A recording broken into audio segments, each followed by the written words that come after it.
भारत का संविधान विश्व का सबसे लंबा लिखित संविधान है और इसे लिखने में कई लोगों का महत्वपूर्ण योगदान रहा है। प्रेम बिहारी नारायण रायजादा एक कुशल सुलेखक थे जिन्हें भारतीय संविधान को अपने हाथों से लिखने का गौरव प्राप्त हुआ। उन्होंने संविधान को धारा प्रवाह इटैलिक शैली में लिखा, जिससे ये न केवल कानूनी दस्तावेज बल्कि कला का एक उत्कृष्ट नमूना भी बन गया। उन्होंने बिना किसी त्रुटि के इसे लिखा, एक कार्य जो उनकी असाधारण कुशलता का प्रमाण है। उन्होंने इस कार्य के लिए कोई भी शुल्क लेने से इनकार कर दिया और केवल यह इच्छा व्यक्त की कि प्रत्येक पृष्ठ पर उनका नाम और अंतिम पृष्ठ पर उनके दादाजी का नाम लिखा जाए। यह उनकी देशभक्ति और कला के प्रति समर्पण को दर्शाता है। लेखन सामग्री का चयन। संविधान लिखने के लिए विशेष निब और स्याही का उपयोग किया गया, जिसे देहरादून से मंगवाया गया था। यह उनकी गंभीरता और कार्य के प्रति समर्पण को दर्शाता है। कलाकारों का योगदान। नंदलाल बोस और राम मनोहर सिन्हा जैसे शांति निकेतन के कलाकारों ने संविधान के पृष्ठों को सुंदर चित्रों और कलाकृतियों से सजाया।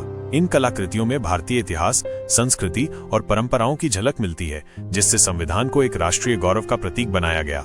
यह सजावट संविधान को केवल एक कानूनी दस्तावेज नहीं बल्कि एक सांस्कृतिक धरोहर भी बनाती है। Doctor B.R. अम्बेडकर की महत्वपूर्ण भूमिका। प्रारूप समिति के अध्यक्ष डॉक्टर B.R. अम्बेडकर को भारतीय संविधान का जनक माना जाता है। वे संविधान सभा की प्रारूप समिति के अध्यक्ष थे, जिसने संविधान का मसौदा तैयार किया। उनकी अध्यक्षता में समिति ने विभिन्न प्रावधानों पर गहन विचार विमर्श किया और एक ऐसा संविधान बनाया जो भारत के सभी नागरिकों को न्याय, स्वतंत्रता और समानता प्रदान करता है। उनकी विद्वता और दूरदर्शिता ने संविधान को एक मजबूत और प्रगतिशील दस्तावेज बनाने में महत्वपूर्ण भूमिका निभाई।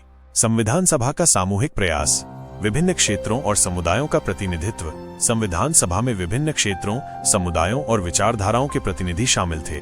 यह सामूहिक प्रयास भारतीय लोकतंत्र की भावना को दर्शाता है।